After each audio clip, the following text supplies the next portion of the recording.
Okay. Don't know how to title this, so just I'll say youth instructor through the years. And I'm finding I have to explain to more and more people what the youth instructor was, because anybody under the age of 70 probably never read it. But the youth instructor was published from 1852 to 1970, and it was succeeded by Insight magazine, which has also discontinued. The next major publication in 1874 out of Oakland, California, was Signs of the Times. And then Our Little Friend began in 1892. I wasn't there. Junior Guide started in 1952, and then Primary Treasure came shortly thereafter. Notice they're either published in Oakland or the Review and Herald in Tacoma Park. They kind of split the workload here. It was begun by James White as a monthly journal. On the GC Archives database, there are approximately 4,500 issues. Well, slightly less than that. There's some gaps. It was first monthly and then semi-monthly and then weekly, targeting Adventist youth, but widely read across the age spectrum.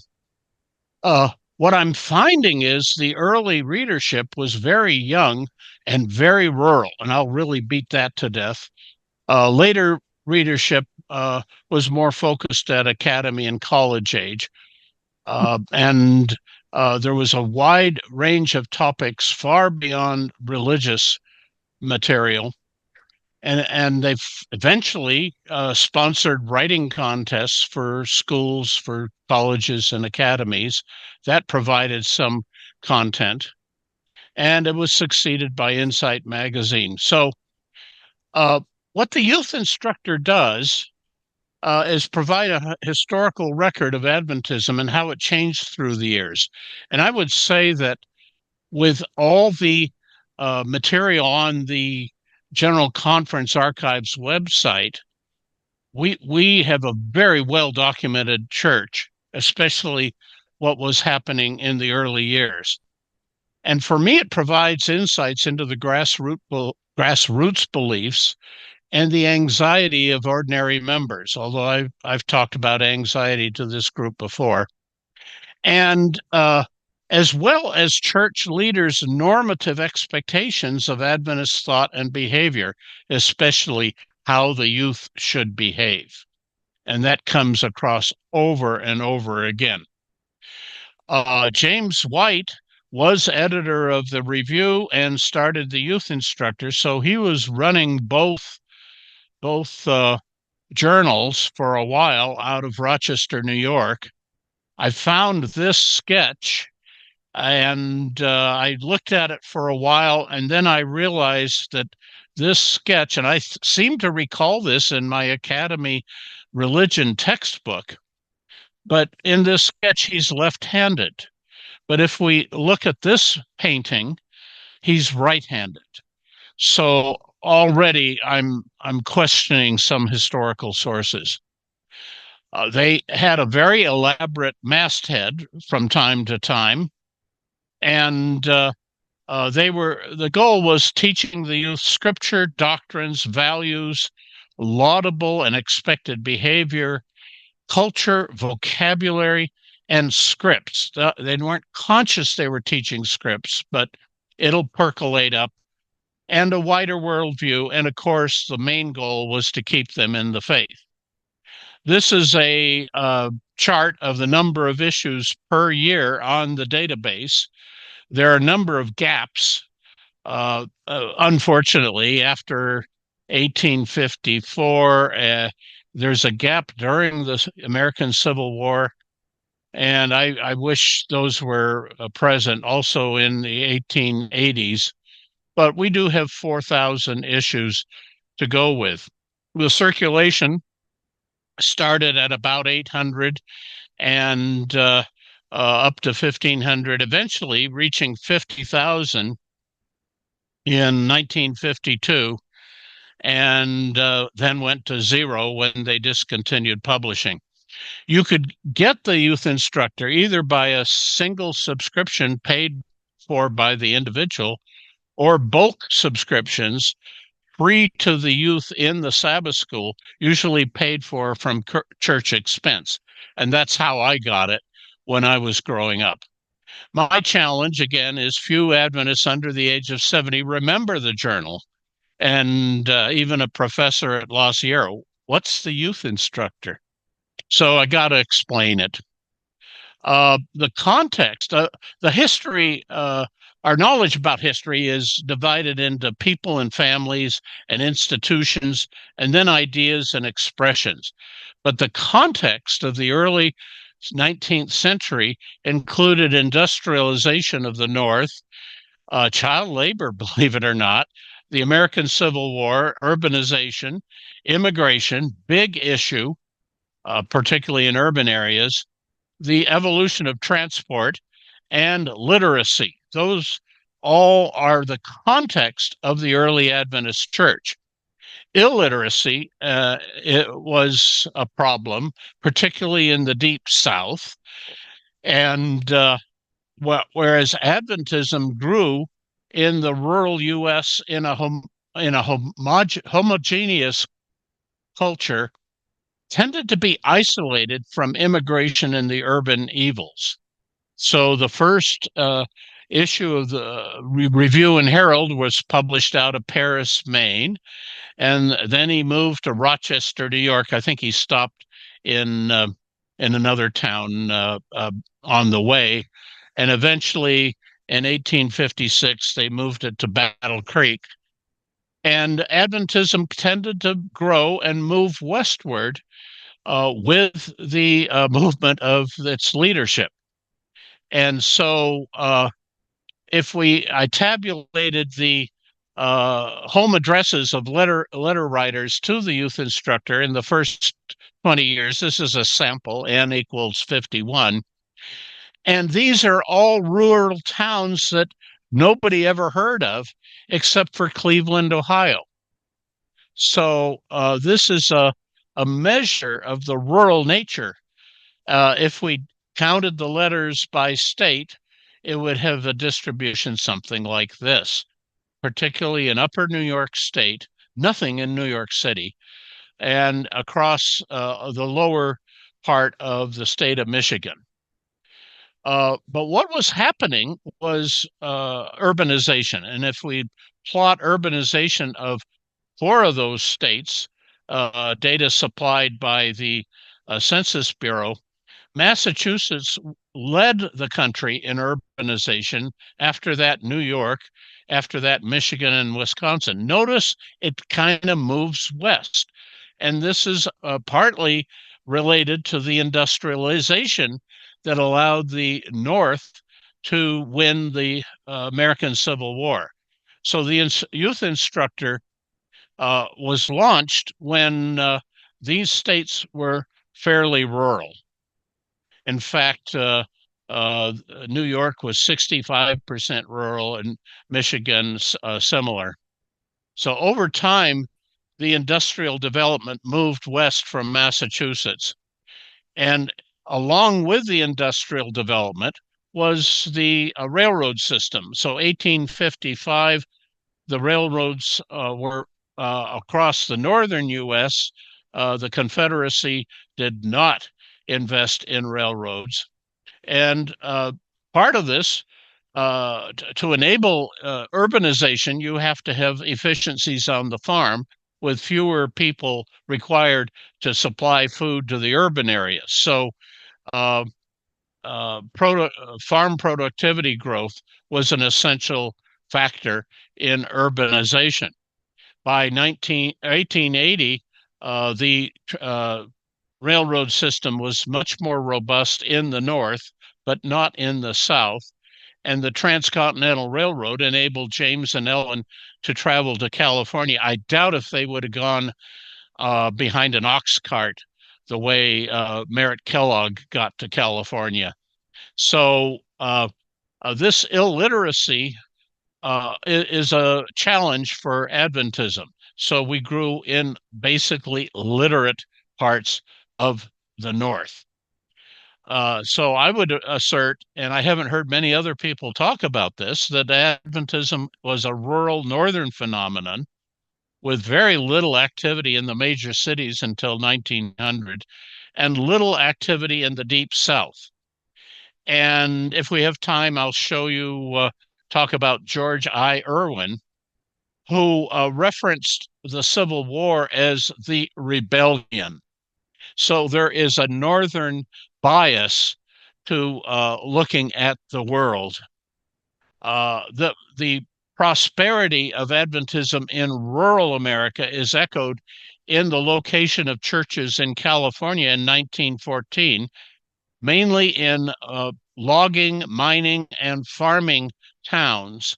And a friend explained this to me, that evangelism was much more successful in small towns because when you pitch the tent, your evangelistic campaign is the only show in town, and everybody comes out. As a result of that, there were a lot of rural churches in California. So I want you to imagine what the isolation is in a prairie town in the 19th century, either in the town itself or out on the farm, where they only got to the town by horseback. There are few sources of news or ideas, and they're all in print. So SDA journals had little competition for eyeballs. And so that was part of the success of these journals. Rural Adventism therefore thrived from three contributing factors. One was literacy. The second was publishing technology, and the vigor of James White and other people in getting these journals out. And ironically, the U.S. postal system, which was enhanced by uh, congressional legislation in 1845 to facilitate the uh, spread of both letters and journals. So the Adventist message spread, and rural members were nurtured at least through words in print, through the intersection of these three factors. So the first youth instructor came out in August 1852, published out of Rochester, New York. The target audience was 16 to 30, and but the ages of incoming letters suggest a much younger audience. So one question that lurks behind is, did influence did the youth instructor influence our youth, or did they influence the youth instructor? What youth were they reaching? And in the 1880s, the letter writers were ages 6 through 13.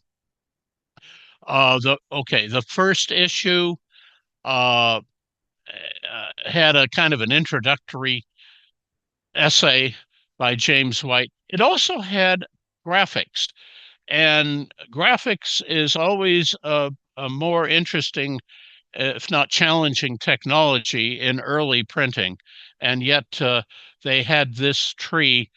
But notice that the first article is about the law of God, and that's part of the themes that came through. On the last page of that first issue was a list of donors. And so they list the receipts and the amount of money coming in. Now, to my mind, this is an awful lot of labor to typeset. This is before the linotype machine. But what I discovered here was J.C. Preston was my great great grandmother, and Gilbert Preston was her brother. He comes up in a number of other places in church history.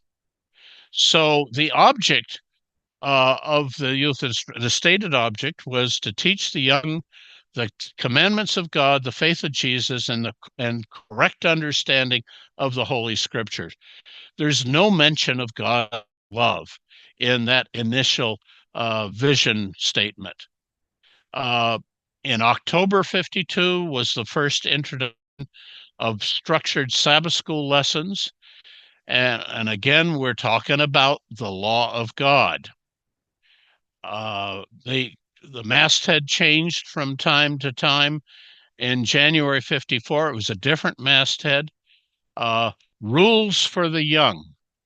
So the a consistent message of the editors and writers was, we want the young to behave. And here's a warning about the influence of worldly reading. So I'm going to sample a few letters that were printed in 1854. This one's in February, probably the fifth issue. I want to keep all the commandments of God that I may be saved in his kingdom.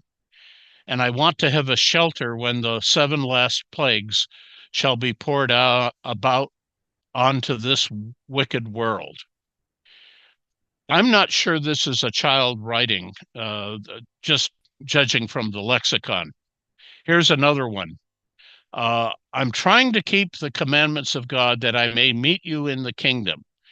I have the privilege of attending Sabbath school, but I must be, or I don't have the privilege of, and again, so many of these readers were in such rural situations that the transportation to a Sabbath school or church was problematic, especially in the absence of paved roads.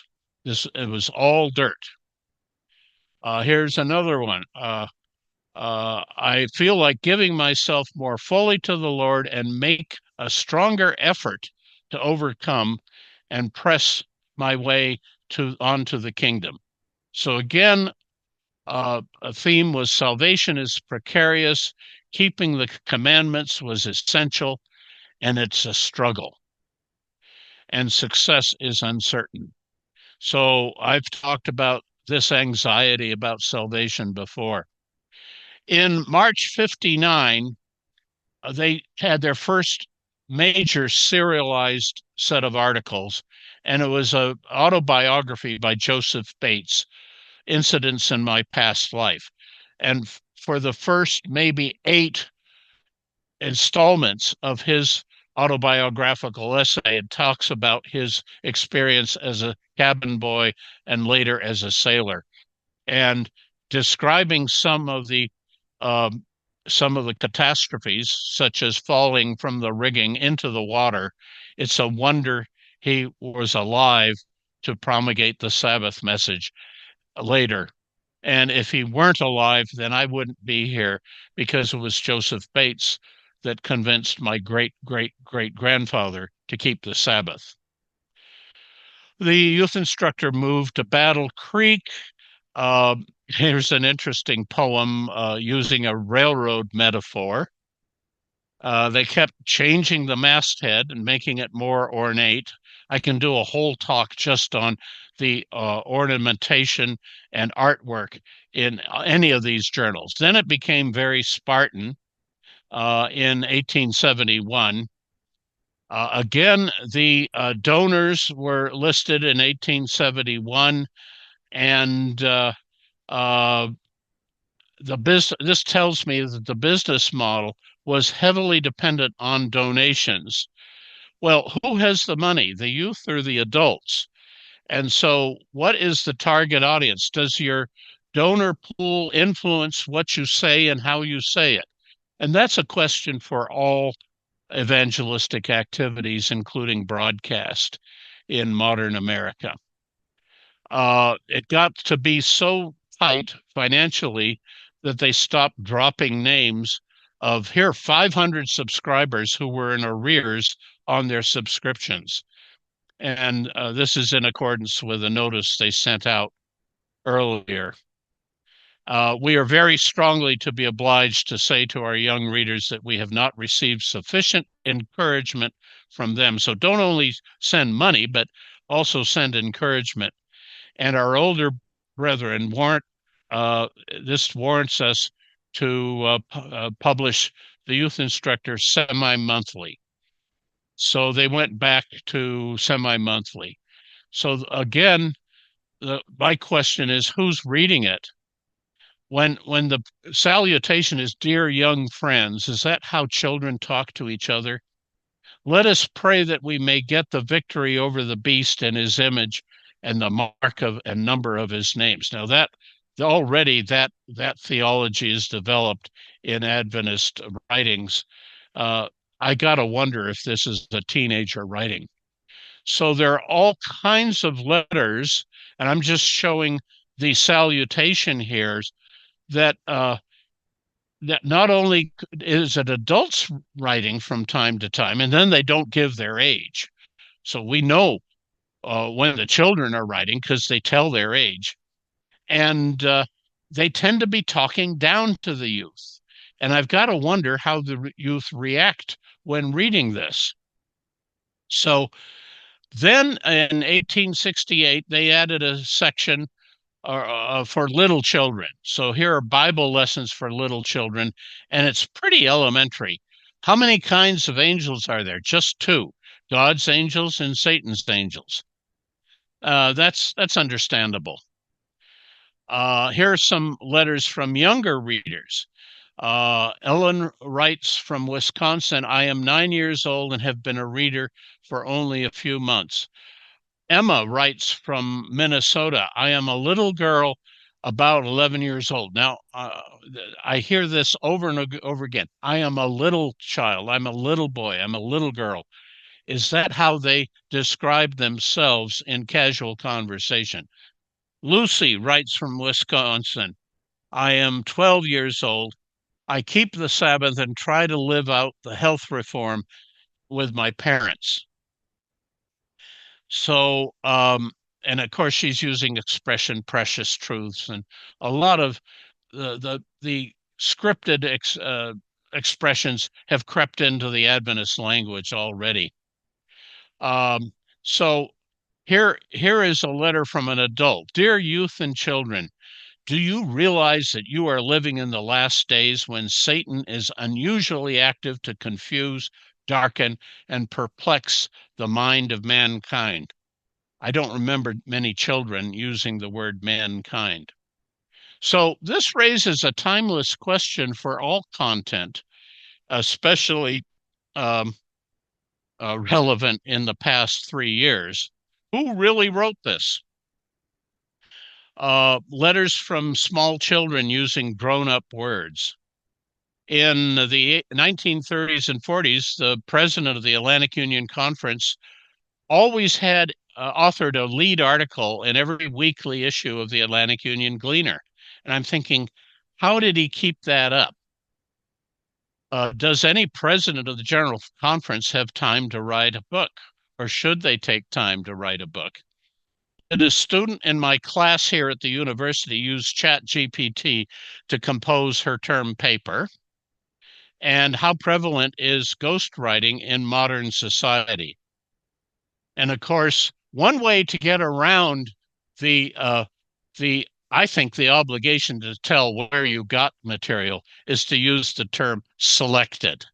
And we see this a lot in the Youth Instructor and in other Adventist journals, selected.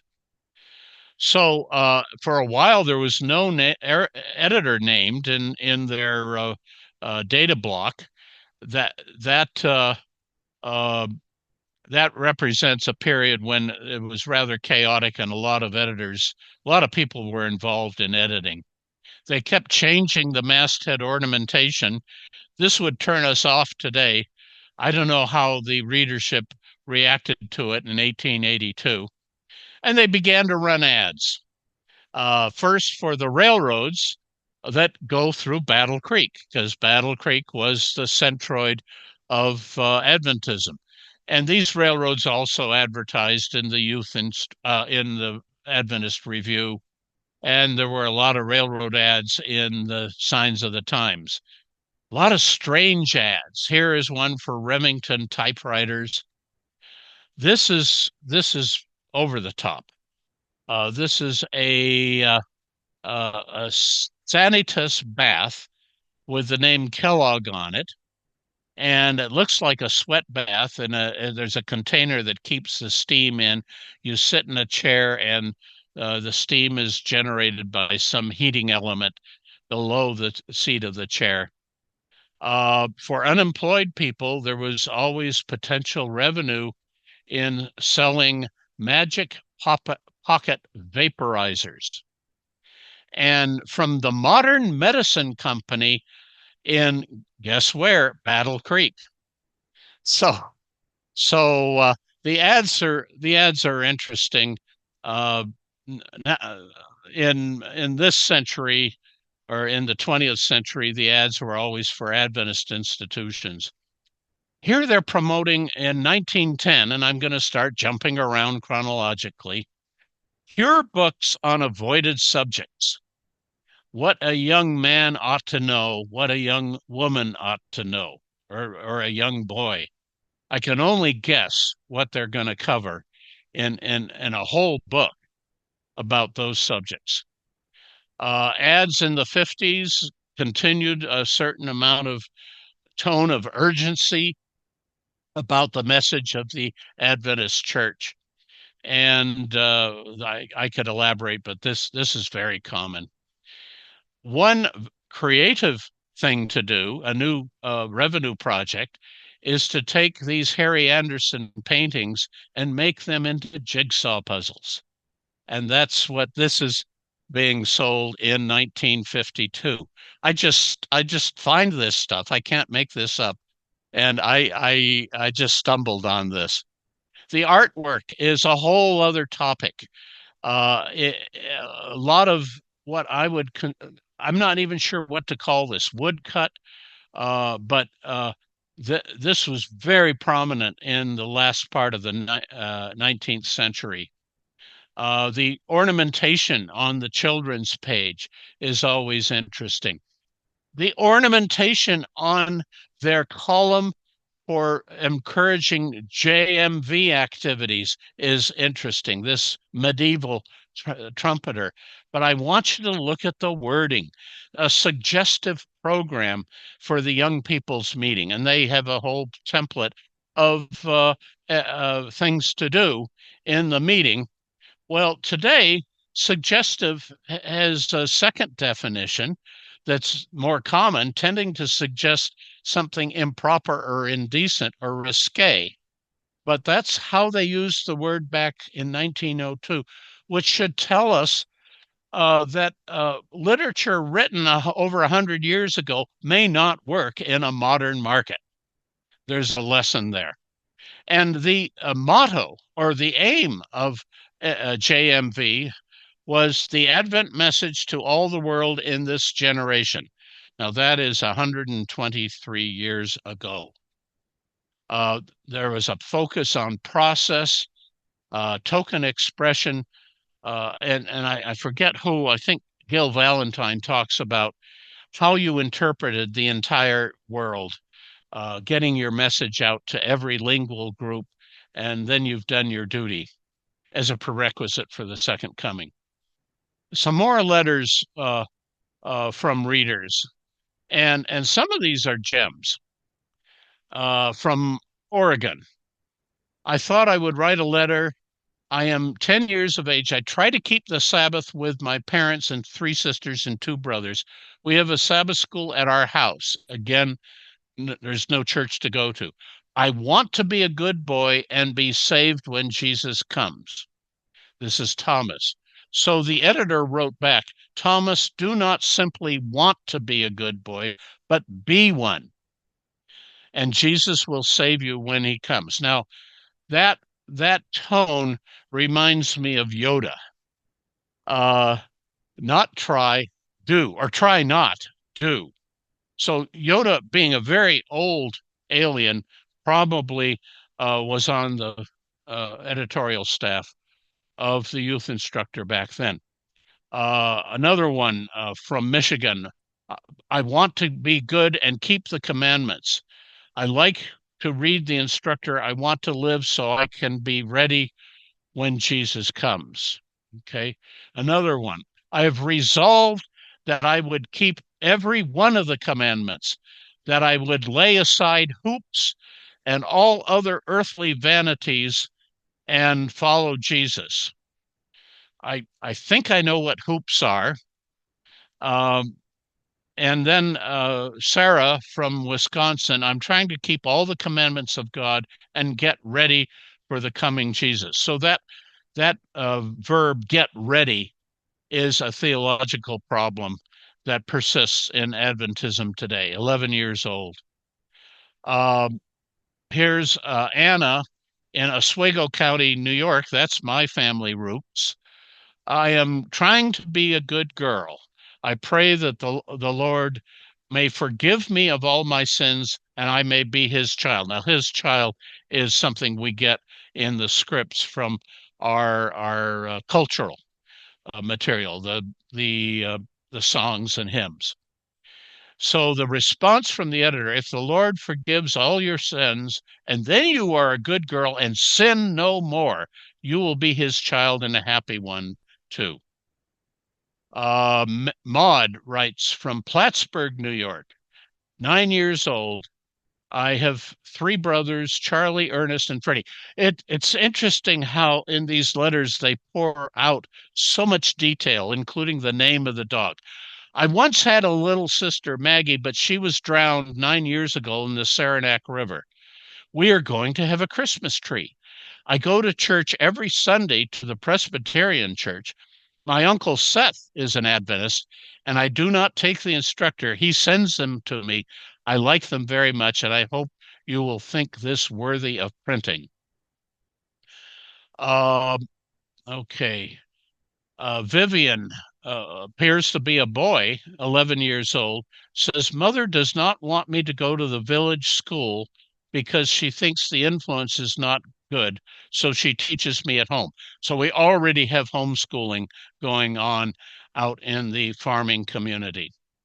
So the question is, can you retain youthful leadership if all you print is biblical exegesis, devotional essays, warning signs of the end, instructions for good behavior, poetry, and Bible quizzes?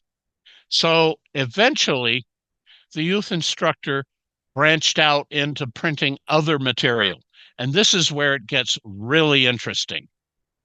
The types of content, of course, devotion and theology, Bible study guide, articles about nature, science series, guides for etiquette, the radar scope, which was always what I read first when I carried my copy out of Sabbath school. Morning watch calendars, mission stories, geography, health advice, biography of significant personalities, poetry, ads for colleges, hobbies, advice for men facing military service, tips for homemaking. They printed the amateur radio log when that was a hot thing after the 1940s. Stories of pioneers, workers, uh, witnessing anecdotes by soldiers and others, reports on youth Congress events when they started to hold those, description of secular government entities. Photography was a big hobby. Honor roll of missionaries who died in action, advice for relationships, career advice, and eventually I'll show you the comic strips. And of course, plenty on temperance. And they also printed crossword puzzles. Now, these were not invented by Adventists. They got it from some Christian source, but they got material wherever they could get it. So we had articles on world history. Here we have the William the Conqueror in 1066 and all that. Nothing spiritual about it. In 1895, I stumbled on a series of 9 articles on the growth of industrial life in Western culture, starting with land ownership, the accumulation of wealth, town and guild, labor skills, money, and the evolution of the banking. This is economics, agriculture, corporations, stock corporations, the growth of power in the American economy, industrializations, mechanizations, and finally, labor. This is 1895, before there was legitimization of the labor movement in the United States. Here's an article on advanced photography. It says elementary, but color screens and ray filters. This is in 1900. On the left, we have an essay about the history of the English alphabet with a specialty on the letter Y. It reminds me of Sesame Street. And how to build a cottage and the pitch of the roof. Uh, on the left was ancient bookmaking and writing materials. On the right is, and we had a lot about anatomy and physiology, and here are the organs of digestion. That's a real, that'll capture the reader. The heart and the blood vessels and how the capillaries work. They had lessons in Bible astronomy, but it really branched off into geology, meteorology, and weather. They had a lot on geology. The title is geology, but they're describing animals before the flood. This is just getting to paleontology. Here's an article explaining how the United States is a singular noun, and right next to it is a history of the guillotine. Now, that's not something we hand to 5-year-olds, I wouldn't think. And the children's page had everything about frogs and tadpoles. It was wonderful. With pen and Kodak, back then, Kodak was a generic term for a camera. And here is a essay about exploring the fruit culture in the Russian River Valley, that's north of San Francisco, with both writing down what you observe and taking pictures. Woodworking, how to dovetail wood. This was in 1899. Modern inventions, modern industry, technology, again in 1899. And then biographies of great persons like the composer Paderewski, and sometimes better illustrated here in 1886 is a biography of William Penn. And we see his encounter with the Native American Indians.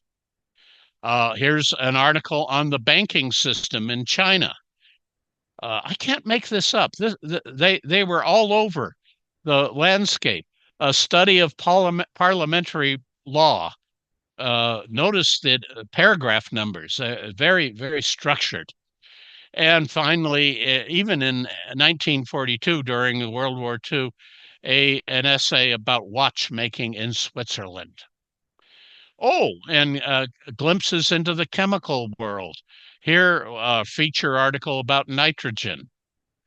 So children raised on a farm most likely will remain on the farm or all their lives or in the farming community. So the youth instructor basically gave them a form of liberal arts education without the final exam. History, science, geography, biography, trades, civics, governance, and ethics. This is all what we want a good citizen to know.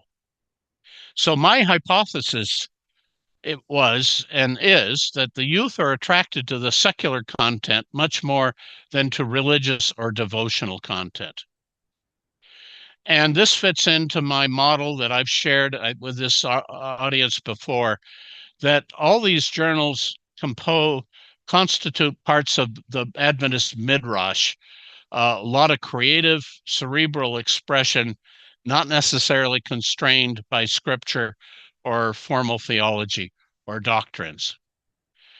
And they provided a window to the world. For example, John Loughborough wrote a series of articles in 1880 about his missionary journey to England and eventually Europe.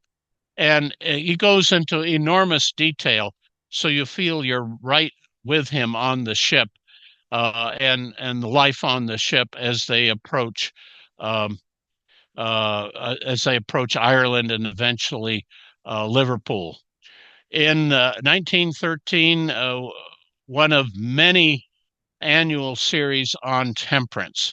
Temperance was a big deal and they used a lot of these political cartoons. This one came from a Chicago journal, so they were giving attribution. Here, the judge is receiving a bribe from the saloon keeper. Uh, all kinds of depictions of the evils of drink, more alcohol than tobacco. In fact, this is just a sampling of all the topical, I guess we'd call them political cartoons that not only the Youth Instructor, but also Liberty magazine published.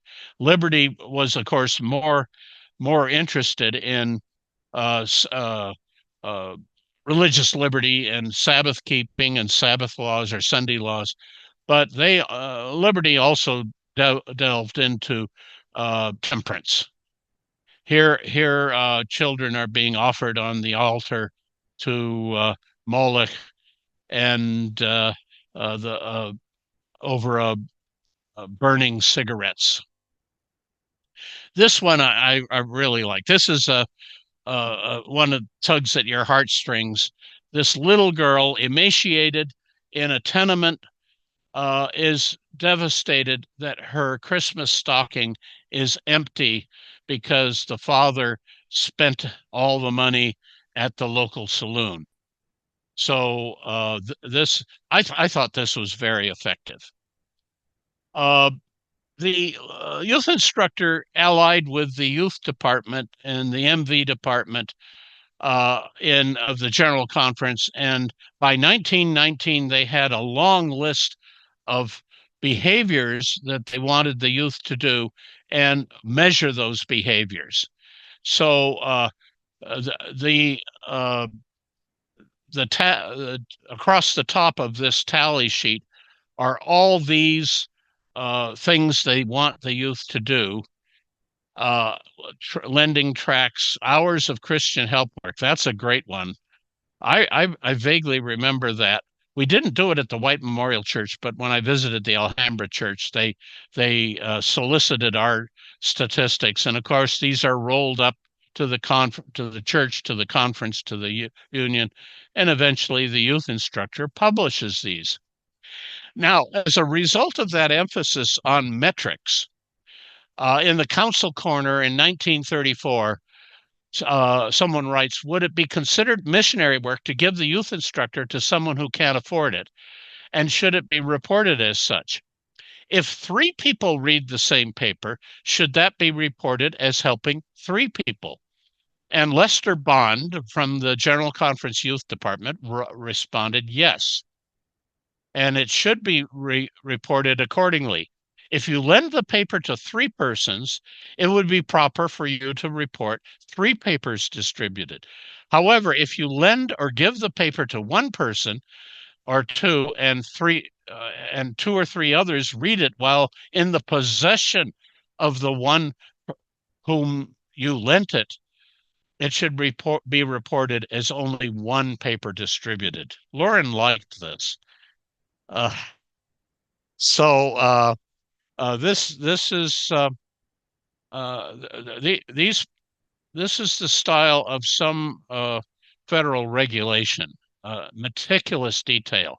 So what we read in the youth instructor, there are 35 MV societies and Colorado producing 57 conversions. I don't know how you count conversions.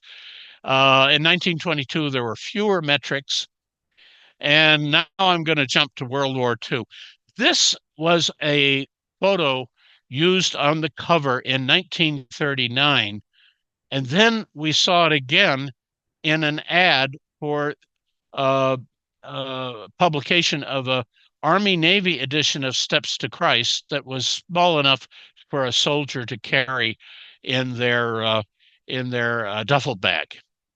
And I still have my father's tiny scripture, and in it is Steps to Christ in the envelope. I'm not sure why they were doing consumer reports for binoculars, but this was in 1939, In 1940, they changed the masthead. And then, in 1940, there was a column. There's all kinds of sub-columns in the pages, but one about nature entitled Nature Calls. Today, that term has a different meaning than it did back then. Nature Calls. They experimented with different kinds of mastheads. Here's an article warning of the effect of swing music on young people. Now, one of the things I noticed out of the review in Herald was all the photographs were staged, and all the young men and older men were wearing suits and ties. Here, when the draft started, that was a topic for counseling the young men. In October 1944, there was a centennial special, and here is the first time they ran a color cover of the youth instructor. And in the pages here is this classic illustration, painting of the second coming with the total panic on the face of someone who was not ready for the second coming there in the lower right.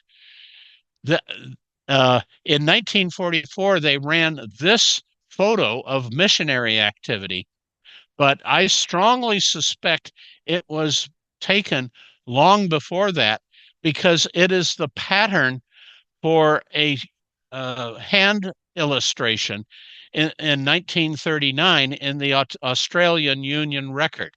Look at the similarities, the suspenders, the hat, and the what the natives are wearing. So, and in that centennial edition was here are the med students at on the steps of Paulson Hall at the White Memorial Hospital. This is the church I grew up in.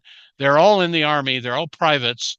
And if they wanted to stay in med school, they had to go this route. And when they graduated, they were assigned to the military.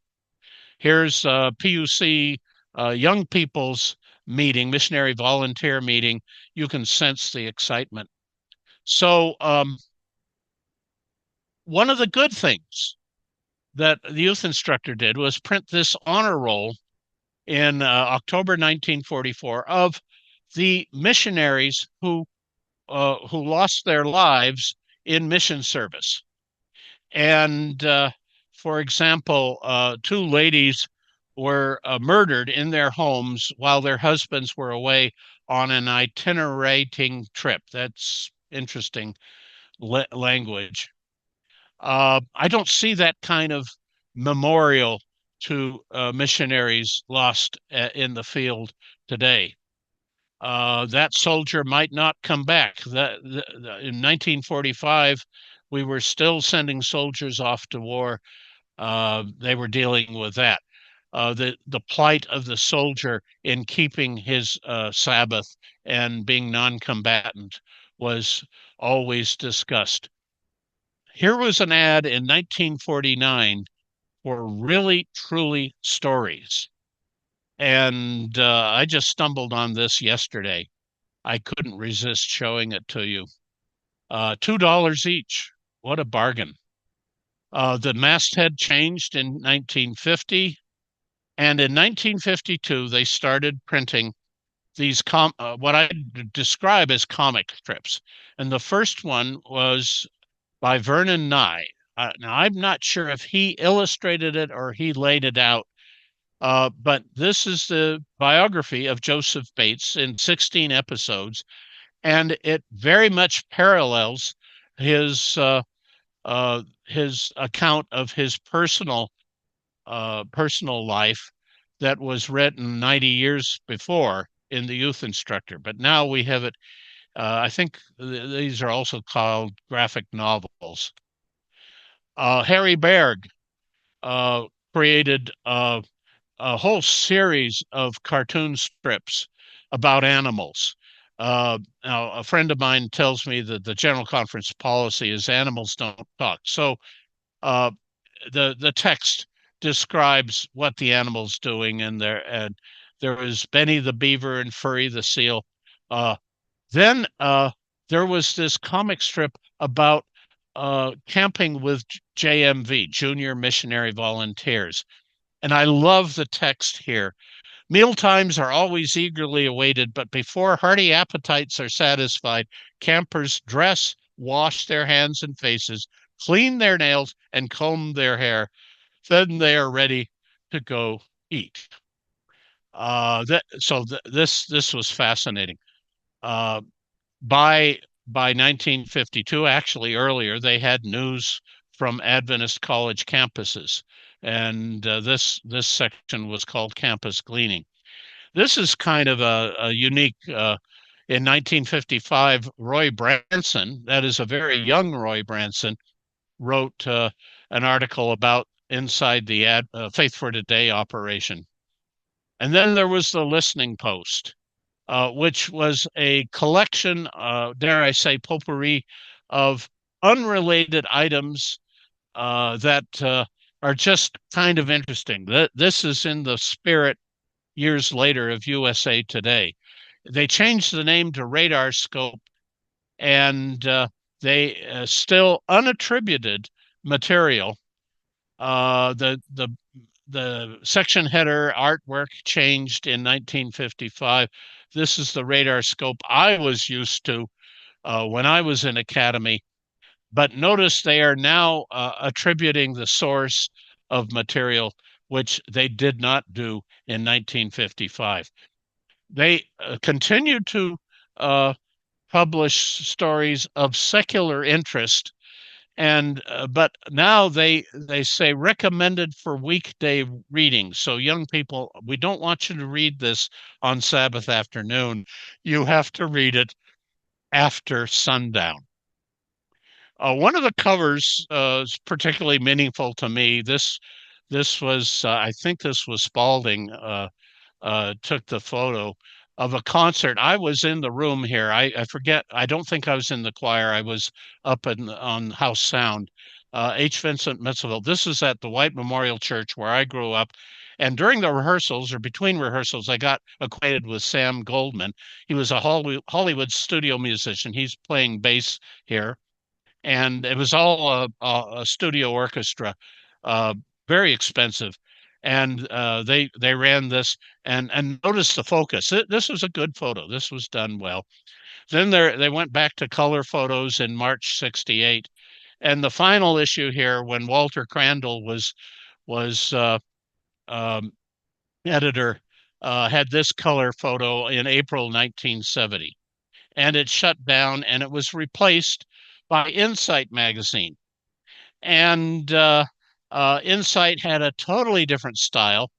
The first editors of Insight were Don Yost and Chuck Scriven and Pat Horning, later Pat Benton. And but I don't know. The Insight magazines were never posted on the GC Archives database, so we don't have a convenient access to them. I had some material printed in this, and I still have a photocopy of my first royalty check for writing something for Insight. The most persistent editor, there were many people involved in the 19th century, and then Adelaide Cooper and Fanny Dickerson, and finally Laura Clement. And this was a remarkable woman. She was involved for over 30 years, and she was succeeded by Walter Crandall before closed down. So here is Laura Clement in 1939, and C. Uh, L. Bond was an associate. He was also over in the General Conference Youth Department. And then Weaver and Wellman. I haven't taken time to research whatever became of these people. But Laura Clement put out a weekly uh, article on the second page of the Youth Instructor. Let's talk it over. Every week for 28 years. And she responded to questions, and she talked about youth issues, and just a remarkable amount of output for one person. So just to review the theological environment of the youth instructor in the early years, we had this concept that the sanctuary would be cleansed, which gave rise to the Millerite movement and the investigative judgment, and sin as behavior, which makes the Ten Commandments very important. And our salvation depends on keeping all the commandments. That came through loud and clear in the letters from the youth, which they assumed salvation was precarious, and this is why we had salvation anxiety. Uh, the urgency of the second coming, the world must be warned, and it was our duty to warn the world. So if we didn't do our duty, we put our own salvation at risk.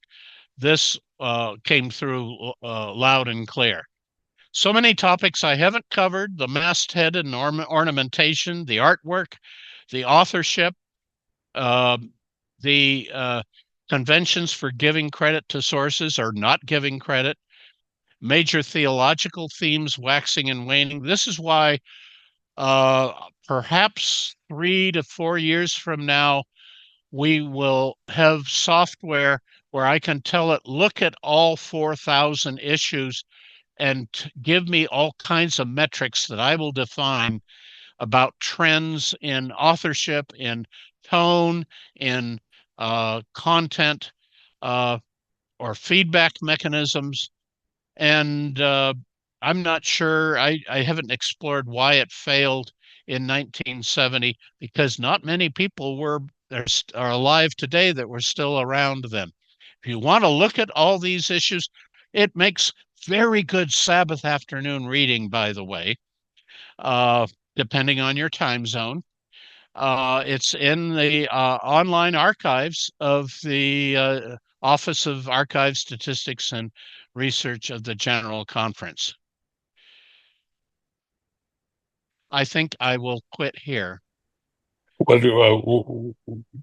This is fascinating. I found this just fascinating. I mean, Carmen and I have so often talked about our early years in the with the youth instructor, and we both have a vivid memory of the article in the '60s about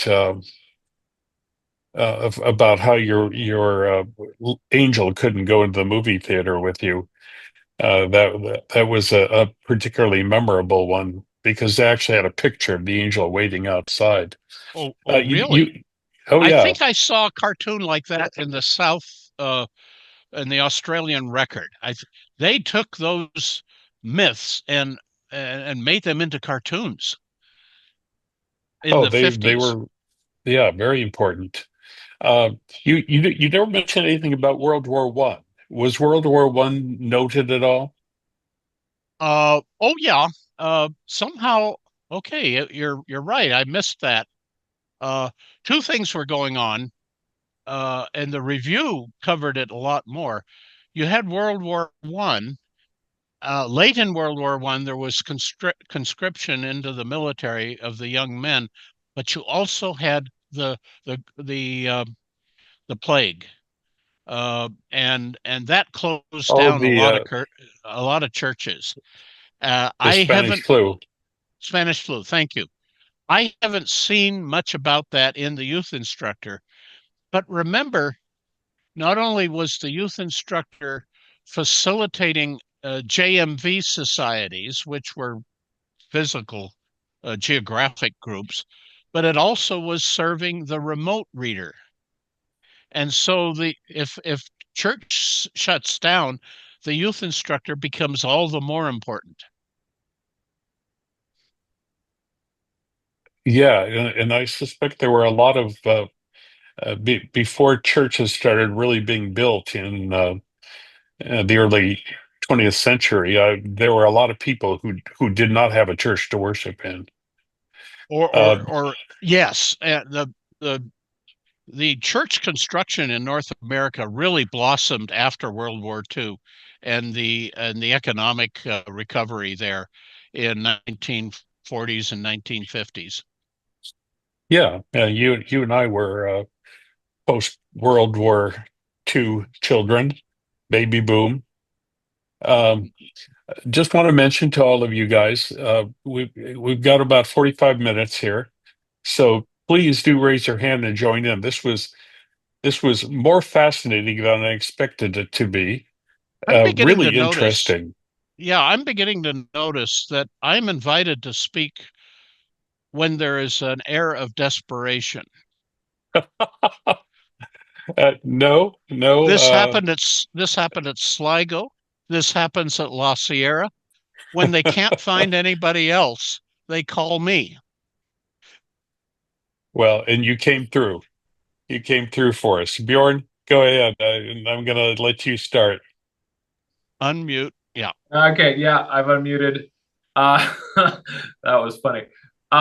Thank you very much, Michael. I really love the presentation. I'm a total. My dad worked in Adventist history, and so I'm a total like Adventist history nerd myself. Before I get to my question, I need to do my little advertisement thing that I did at the beginning Yeah. again, but I have better news this time because so my plug was that we needed to fund the very expensive live streaming bill for our Reclaiming the Prophet event on October 8th, so November 8th, 2 Sabbaths from now, at Loma Linda University Church auditorium. So not the main church, the auditorium. There are 350 seats in there. Obviously, that's a finite number of seats, and we want to make it available to people that are not in the area. So first, we were not going to do live streaming because it costs so much, and then we decided to do it. So we're crowdsourcing it. We're inviting people to help us pay the bill for this. And Lauren gave me good news halfway through, the presentation that we got another $1,000. A friend of his or friends of his pledged another $1,000. So we are over $2,000 into the 2,500 that we need. So if anybody wants to pay the rest of it, be my guest. I'm gonna post the link here, but we really, really appreciate it. It's a controversial book for a number of reasons, but a good one, and we want it out there. We want it accessible, and we want it discussed. So we've jumped through a lot of hoops, including finding a space for it. Larry Garrity and Jim Walters really helped us on that front because we were not able to be hosted on the campus of Loma Linda or in their facilities. So it had to be in the church. Anyway, I'm posting the link now where you can help support that. So thank you very much in advance. Now, here's my question for Michael. When I was a teenager, I wrestled a lot with Ellen White's guidance on fiction. Like she was pretty anti-fiction, with some interesting caveats. And yet, as I was looking at the material you were sharing, I felt like there were creative writing elements. Definitely, it wasn't just like factual stuff. Where do you feel? At what point do you think the fiction started creeping in more? And I don't know. Was there anything in her day that would have qualified as that, or was it just like cartoons about Joseph Bates and stuff? Uh, I I consider myself an economist. The question you're asking is for an English major. Uh, be, Okay. Sorry. no, no, no. And notice I haven't talked about Ellen at all, except for James White. Um, and uh, I'm not sure we could label some of the material fiction, but boy, I've got to believe there was embellishment. Hmm. Well, it's just And like writing questions like they were from kids. well, yeah. Now Joseph Bates material, I think, was pretty genuine. Hmm. Uh, but some of the mission stories, and of course, and here's another question for large language models: how many of the secular material ends with the last paragraph being a moral of the story. Okay. Right. Or God protected him, and this is a sign of God's protection. That would be but I want metrics for that. I can find anecdotes, but I would rather have solid metrics on that. Fair enough. And Oh, thank how you. do you detect embellishment? The Eric B. Hare and the stories of Clever Queen and all that, that was pretty over the top. But Slash very so awesome. I love this stuff. there are layers or levels of embellishment. True. Thank you. Let me throw in a question. By the way, a few more of you join this conversation, so it's not just Michael, Bjorn, me, and George. I have more slides. If we there's may an awkward silence, I can keep going. we may do that. But something I noticed as you were going through it, there wasn't much. There weren't many brown people. It seemed like it was mostly a white magazine written by white people, illustrated with white people. Was that because there Absolutely. weren't very many, or Yep. they weren't readers, or what? No, it was they were writing in a bubble. It was in a bubble. And we're still in a bubble in some ways. Yeah. Yeah, interesting. And so, as far as you know, the youth instructor did not have a big reach overseas. I can't measure that. We'd have to ask some of our return missionaries about that. Yeah, I'm sorry, the people I know who grew up in the mission field. Oh, well, the Beirut crowd ought to know, because I mean Larry Garrity and Dick Osborne, and there's a whole bunch of people growing up in Beirut right. in the 50s and 60s. Yeah, They should be yeah, able to tell us if they saw the youth instructor. What the circulation did go to the soldiers and sailors during World War II. The GC was very good about that, and I may have shown you before. My father's I have my father's letters home from World War II, and he referenced an article in the October 1943 Youth Instructor that was blatant perfectionism. Just it was awful. I wonder how that crept in. How did the editors let that creep by? We don't know what pressure they were under. They they yeah. were they were right next door to the General Conference there on Hmm. Eastern Avenue. Hmm. Hmm. That is interesting. Yeah, George joined the conversation here. You're on. Yes, thank you for this presentation. Very interesting, with some very funny episodes too. I have a serious question for you. I don't know if you will be comfortable answering it or not. Feel free.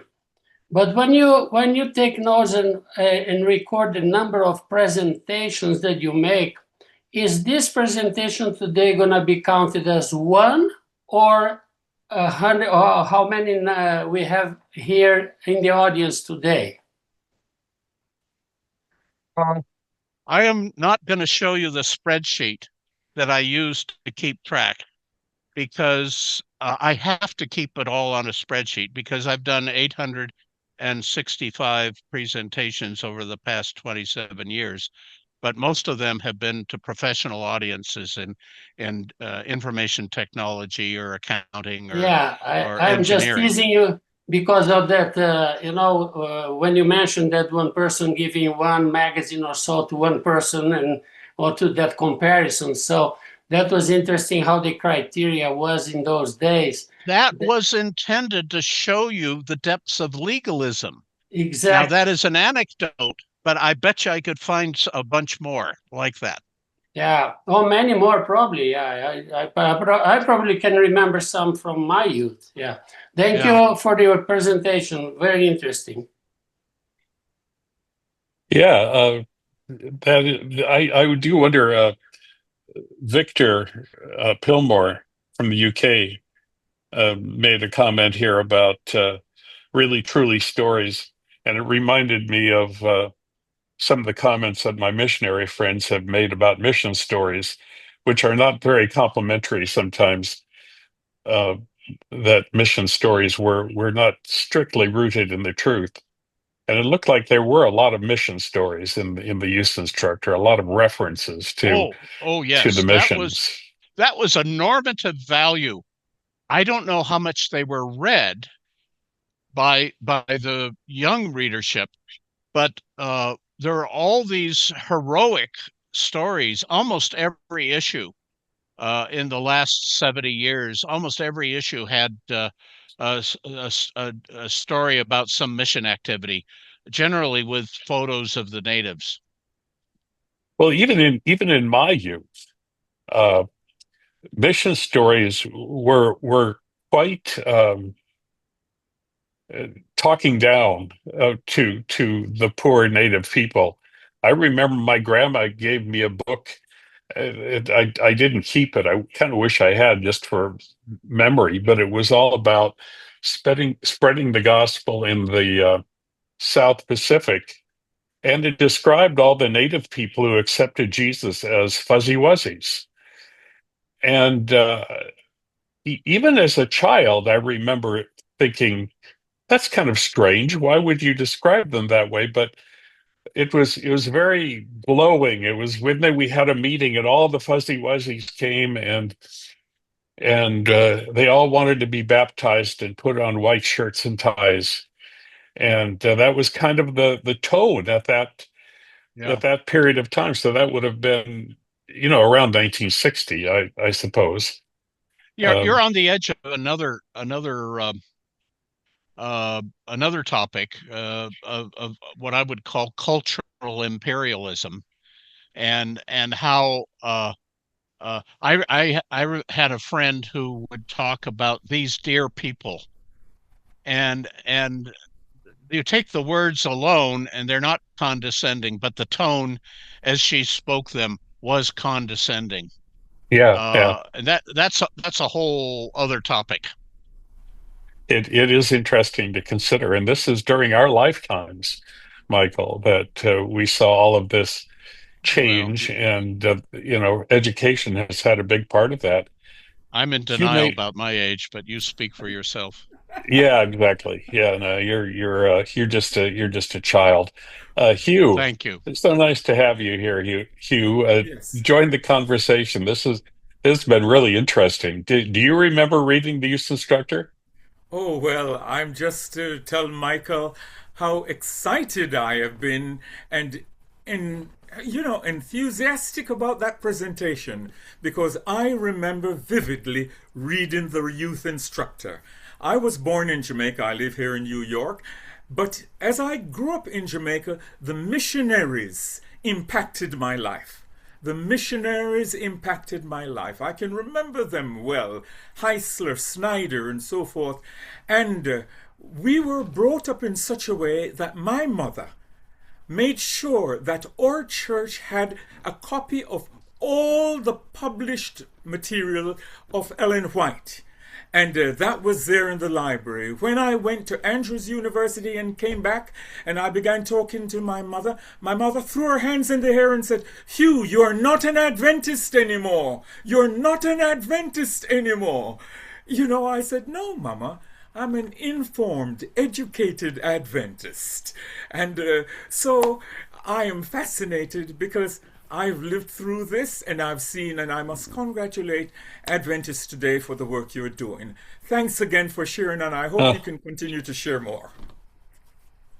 Oh, well, thank you, Michael, and thank you for your kind words about Adventist today. Yeah, I mean, Hugh, there's been a lot of people who have written us notes through the years that say, you people aren't Adventists, and you should not consider yourselves members of the church because we look and think critically, appreciatively, but critically. And I think that's we try to do both sides of that, Hugh. We try to be appreciative and critical at the same time because a lot of us here, I think there's a whole bunch of you here. I'd be interested to hear if you agree. But I owe this church so much. Yep. I mean, I would not have a higher education if it were not for the Seventh Adventist Church.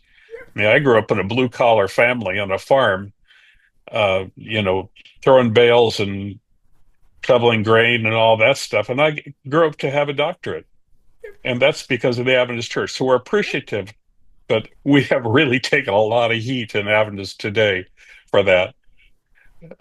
Thank you, Hugh. Okay, Carmen, let me get you unmuted here.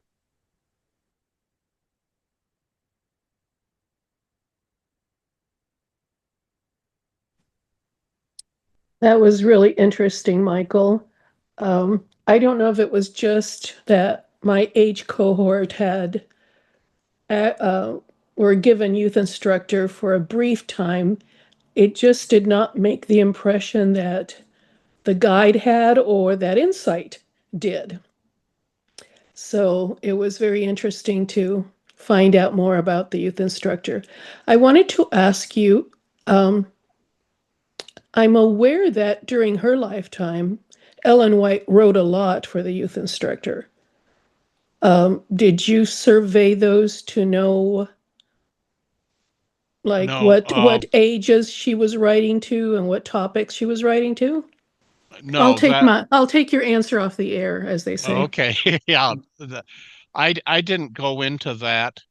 Uh, One thing I would like large language model software to tell me, first of all, how often she wrote for all the journals and how often the journals were repeating what article she wrote. Uh, I mean, with some senior audiences, I can repeat the same lecture after 5 years and no one will notice. Maybe for readers, you can repeat the same devotional essay after 20 years and no one will notice.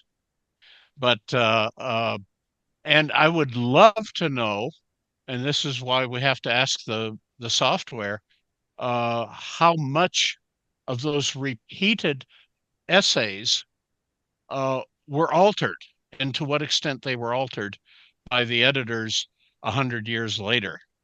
But she was still writing stuff for the youth, or at least they were publishing it up until 1914 when she was failing before she died in July 1915.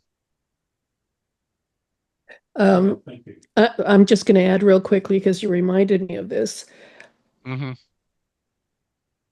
When the church would boast, and it did in print a lot, about how much Ellen White wrote. I mean, we still hear that about her incredible output. So much as that stuff was repeated several times in different publications and in different books. I'd be interested sometime to find out what the actual volume is if you only count it once.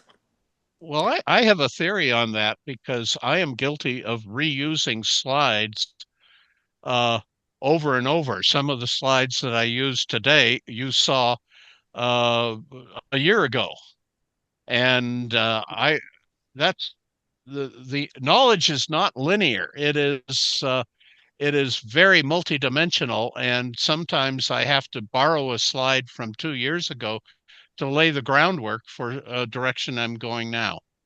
So I'm going to be, that does not give me the prophetic gift. It makes me charitable for those patterns that you are observing. You're a better.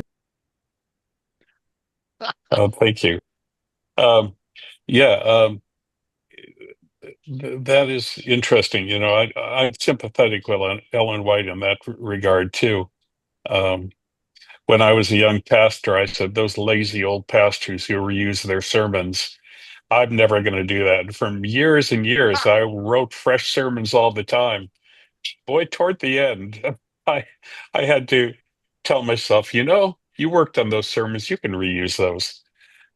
And I Especially if you did. move to a different church. Mary was trying to get in, and she wasn't quite sure how to raise her hand, so I went ahead and unmuted her. So, Vince, if you'll hold on for just a second, I've got Mary here. Go ahead, Mary. Can you hear me? We can hear you, yeah. Oh, okay. Sorry, I am a novice in all this stuff. I'm an internet idiot from the before kindergarten. I'm still learning all this. Sorry. I would like to say, first of all, your presentation on the church papers was very enlightening for me. I really appreciated the information, only because from my childhood, I can see a lot of the what you all call legalism of the church structure had affected me. My husband was a brand new Christian when I married him. He became indoctrinated into the legalism, and so our ministry was, church oriented. However, we saw things within the church that we knew was not right. And eventually, my husband went into another career. But I still love this church. I still love the gospel message. I am very saddened by the way we present ourselves to the public. And especially when we present it to our children also. I never had my child, I never forced her to read any of this stuff. I felt that it was between her and God. We took her to churches. We talked about, I hate to say this, but we would talk about church members, and but we would tell Kim, keep your mouth shut, and she did.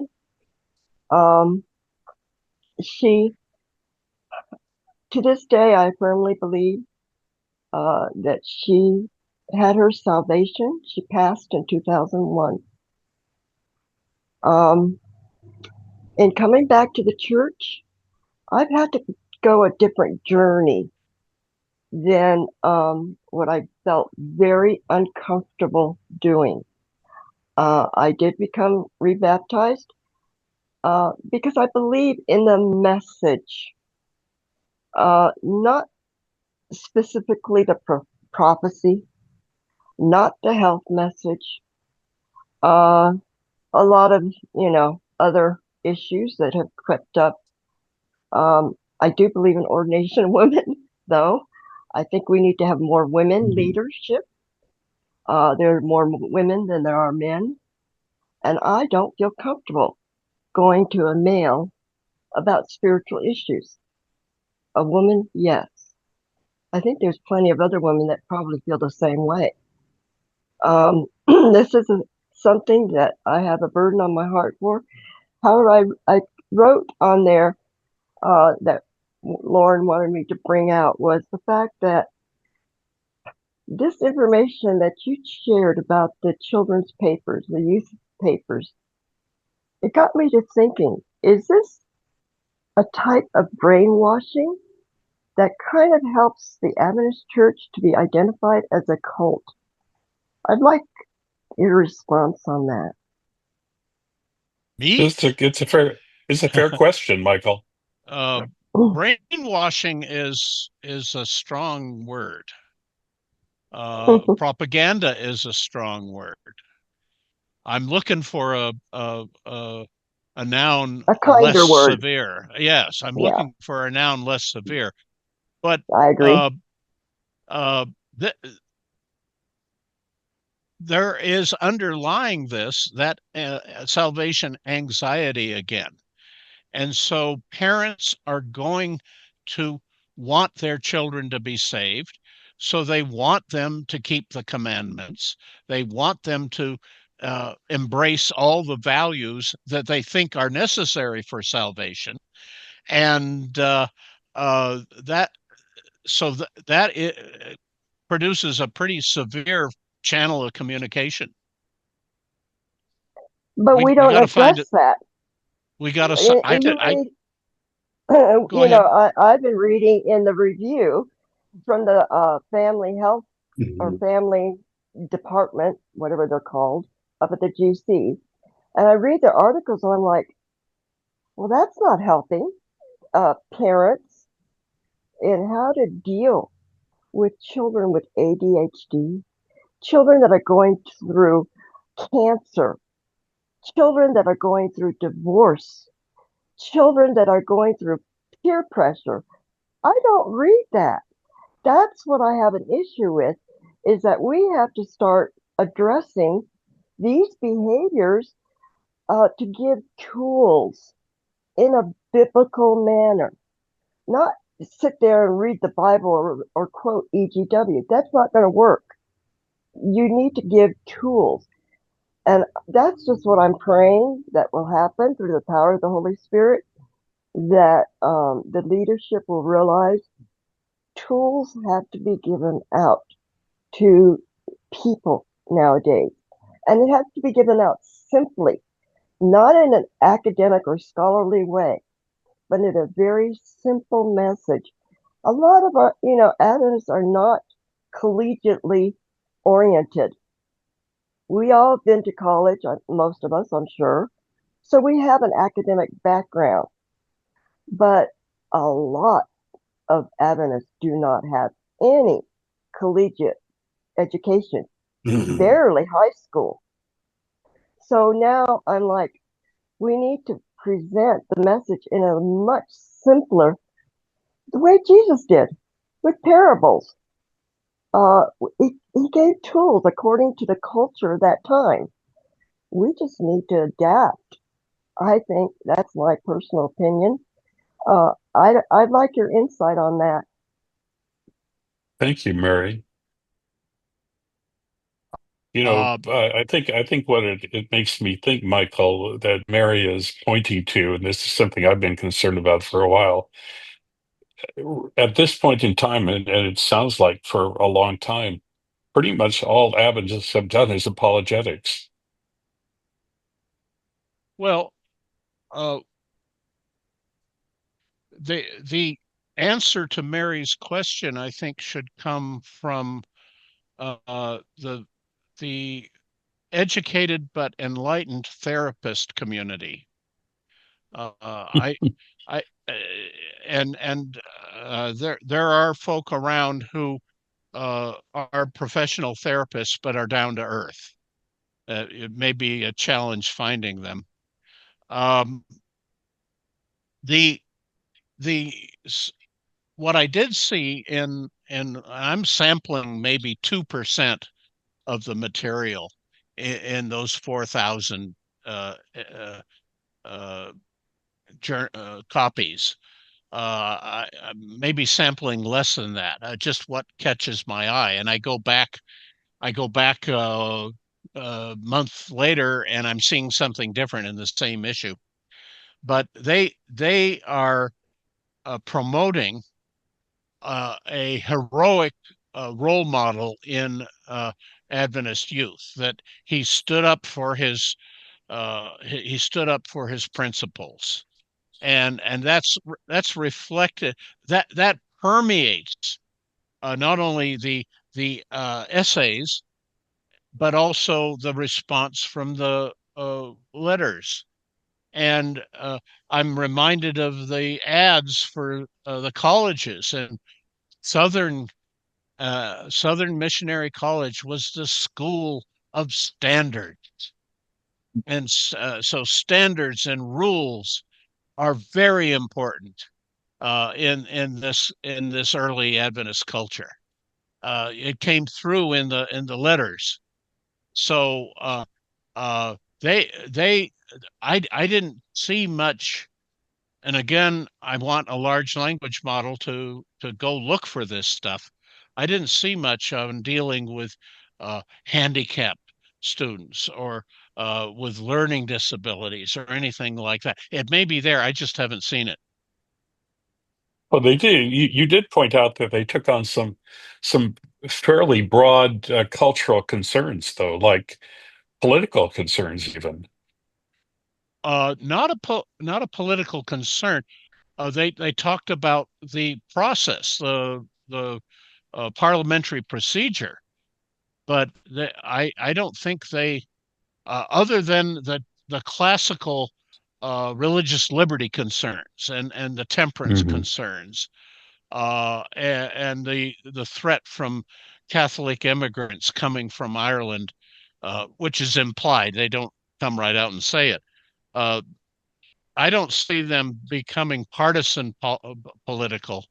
Uh, now that's an issue in the Adventist church, but It I is. didn't see it. I didn't see it back then. Vince, sorry to make you wait. Oh, that's fine. I've always enjoyed your talks, Michael.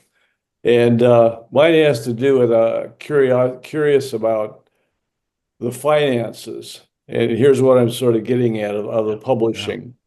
Um, my father was a minister, probably a couple districts to the west of where Lauren grew up.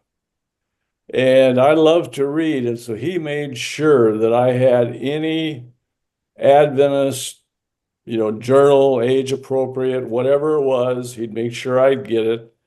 And of course, in those days, each little Sabbath school, if you had just 5 kids or whatever, you'd get a roll. They would give everybody their paper and free and so forth. My question is at peak paid circulation, were from Little Friend on up to the Review and the Herald or whatever, were these always run to be subsidized, or did they get to break even ever? Would you ever have any thoughts on that? Yeah, that's an excellent question, and we're again on the edge of the economic history of Adventism, which, if I were 20 years younger and more dedicated, I would try to write but the source material is buried in the basements of many conference offices. Uh, but there were clues that I shared that they weren't getting the support or the feedback, and they had to drop uh, what we'll call dormant subscriptions. And eventually, somebody at the GC in the Review and Herald in 1970 made the decision to kill the journal and start up Insight magazine. There are people alive today who may be able to talk about that. We need to find them because that would be interesting. And I think that would help answer your question. Yeah, thank you. Yeah. Good question. Yeah, in fact, there's been a lot of discussion in the conversation here about Guide and Insight and how they played into the the whole scheme. I remember Insight being very controversial when it came out, and my parents thought it was just going to be a continuation of the youth instructor, and my father did not like that they had some they had pictures of men with long hair and things like that. That was not well received. Well, that reflects not only is worship cultural, but the whole Adventist experience has generational divides, and the youth instructor didn't grasp that. Yeah, that's true. Ed, this is your turn. Join the conversation.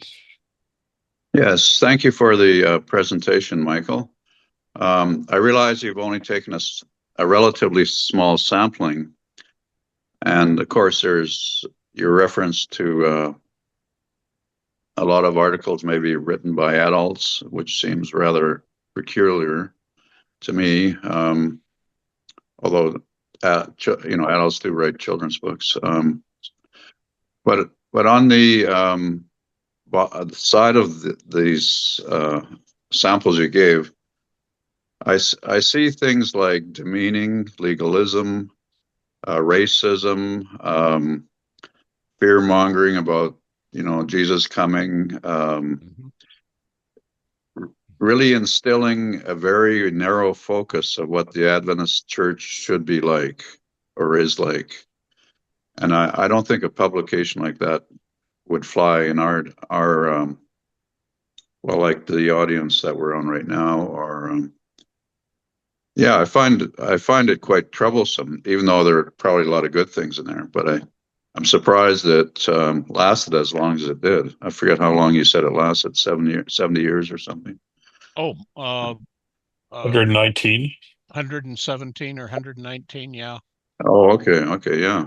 So it's, anyways, maybe there's more you can add to my concerns, but I left so much stuff out. Yeah, but what I'm saying, what I've heard is very concerning to me about the way these publications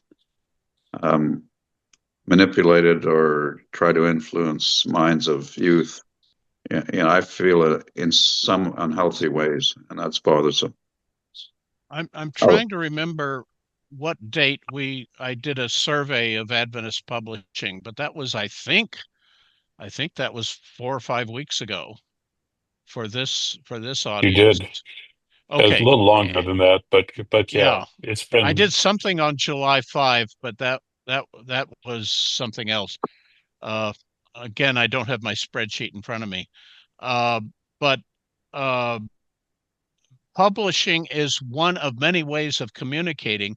And in America today, the printed material is competing with a lot of other media that are more compelling. And so that's any Adventist publication is going to have a hard time. Yeah. And yet they keep printing new magazines, and I actually canceled my subscription to, or canceled the free magazines that I was getting, except for Adventist Today, because a lot of them I read online now, and I don't have to. Which doesn't produce revenue. It doesn't produce revenue, but it also doesn't produce waste that I have to handle with. And that's part of the problem. When I was a kid, you didn't have any other way to get that information. Now you do. That's right. Yep. And you can critique a lot of that as being they're targeting us much better in electronic ways than they did even with print. Ed. Yeah, no, I thought some of the stuff that you did mention on how we were on the kind of theology that was being presented was really interesting and but not surprising. Yeah. Art, I think you're going to kick off the last conversation here. Oh boy. Well, I've got a lot of comments, and I don't know which ones he's going to respond to. I have several things I wanted to mention. One of the more burning ones that you can't really answer, but Carmen can, is what I heard her say was at the end of her comment, "You're a better man than," and it got cut off. And I'm really curious as to what she was going to finish with. You're a better man than. I think it was you're a better man than I am, or something like that. That's what I thought. That's what I thought it would be, but I didn't get to hear that. I'm wondering how common. We heard a little bit about young people writing in concerned about salvation, and I'm curious as to how common that was, how often that appeared, and I'm also curious about what the responses would have been to that. As I think back about the literature I read growing up, I wonder if the youth instructor addressed such burning issues as I read about in the junior guide, like how high can you wade without it becoming swimming on the Sabbath? That was something that occupied my thoughts quite a bit, particularly if I was around a body of water. Is it beyond the ankle? Is up to the knees okay, or does it become swimming at that point? And I'll comment too, the Insight magazine, when it came out, I was 18, and I think people like me were ready for something bold and new, something that looked attractive, something that might capture our attention. There's a lot of commentary I noted there always is in Adventist publications concerns about keeping the commandments. And I was wondering, and I made a comment was not was restraining oneself from killing a real issue at that point? How about committing adultery or swearing, giving false testimony against others? Really, what Adventists mean when they say keep the commandments, they mean keep the Sabbath. That's it. End of story. Nothing else. That's it. That's what is meant. And then lastly, did the youth instructor contain stories like I remember, and I don't remember if it was in investment rallies or whatever it might be, but one thing that has always stuck in my mind for many years is how if you had an investment project and you followed through on it and then gave that money to the Lord, that if you were a farmer and a great hailstorm was coming along and destroying everybody's crops, the storm would stop right at the edge of your property. And I wonder, was that kind of story also in the youth instructor? Thus ends my list of questions. Okay, take the last one first. I think it's called imminent justice. It was a common theme in the Uncle Arthur Bible bedtime stories. Yeah. I have a cartoon that I would like to share, but I can't find it fast enough, that shows the tornado sparing the farmhouse that paid tithe. I've used it before. It hasn't been over 10 years, so I can't use it again. The tornado destroying the house, the farmhouse further away that didn't pay tithe. So that's part of the whole formula of justice, which fits into God is very demanding, and that was a recurring theme. It was a recurring attitude in early Adventism, and it's persistent in not only in the letters that the youth write, but it's persistent in the obituaries that the Review and Herald ran. And I did a talk a couple of years ago about just mining the obituaries for grassroots theology, and that was very common. So now I would like to live my next month in the present and not in the 19th century, but if I had to go back and find and go for those council corner questions, and goodness, there are hundreds of them. I'm sure there is how deep into the water am I allowed to go? And I remember them describing Monterey Bay Academy with its beach. And on Sabbath afternoon, if you could dip your toes in the water if you were wearing fully clothed. But if you were wearing a bathing suit, you couldn't go into the water because it would be too tempting to immerse beyond the reach of the angels. No, they didn't say that, but so Adventists aren't always in favor of immersion. Sorry. I'll let you take that down that road. But I have a whole story about my second commercial flight on Sabbath, and how guilty I felt, and how I was putting everyone on that United DC-10 in danger. But I won't do that. Oh my goodness. Michael, did you find, speaking of the other commandments, was there any mention of sex at all in any way? No, not that I've seen. It was an unseen topic in early Adventism. Well, Ellen White Someone else early may on, research that more, but I haven't seen El- it.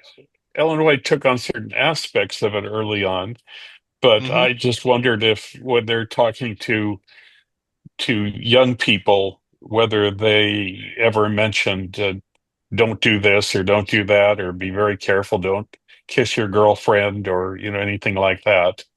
Those four books that I showed the ad for, I imagine they're in the archives somewhere. I guess I could go look for them. I do have access to the university library. Oh, there you go.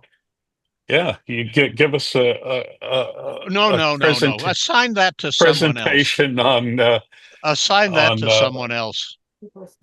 on becoming a man, on becoming a woman, and That came later, yes.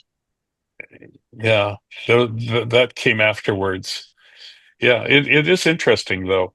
Well, uh, you know,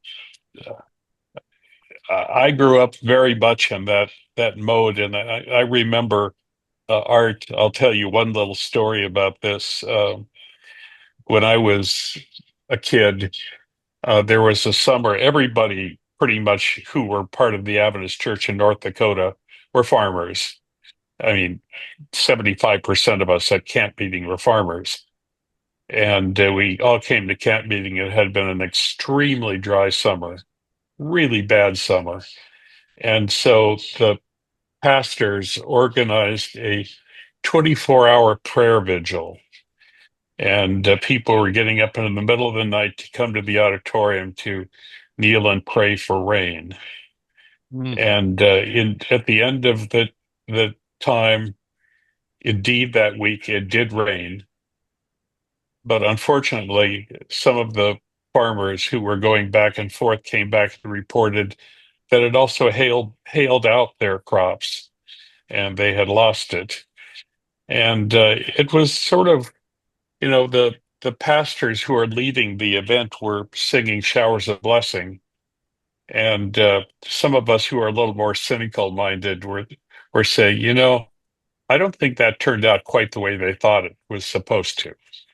Yeah. So, bit That of a there are some deeply problematic questions when we start asking about God sending His rain only on the just and not on the unjust.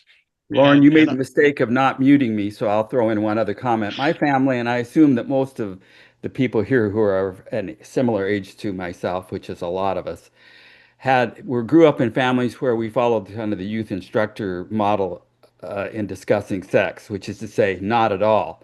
And though somehow, even though it was never discussed in my home, my parents had 5 biological children and adopted one other. So somehow I think sex may have been present.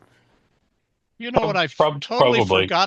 I totally forgot to mention the birth rate in the United States, which having 8 children was very common in the 1850s, 60s, and 70s.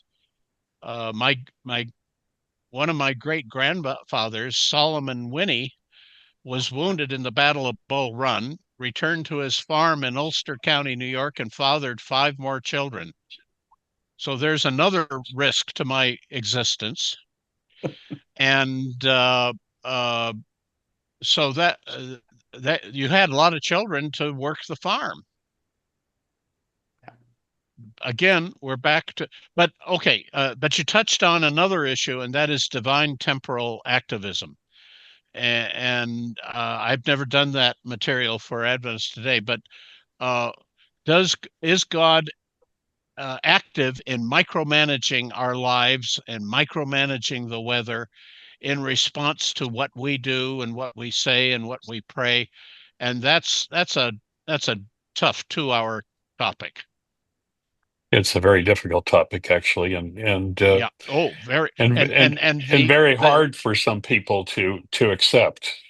and the 27 doctrines didn't touch that because it is too difficult in the Dallas 27, how God is micromanaging temporal or material things in this world. That's a big unknown.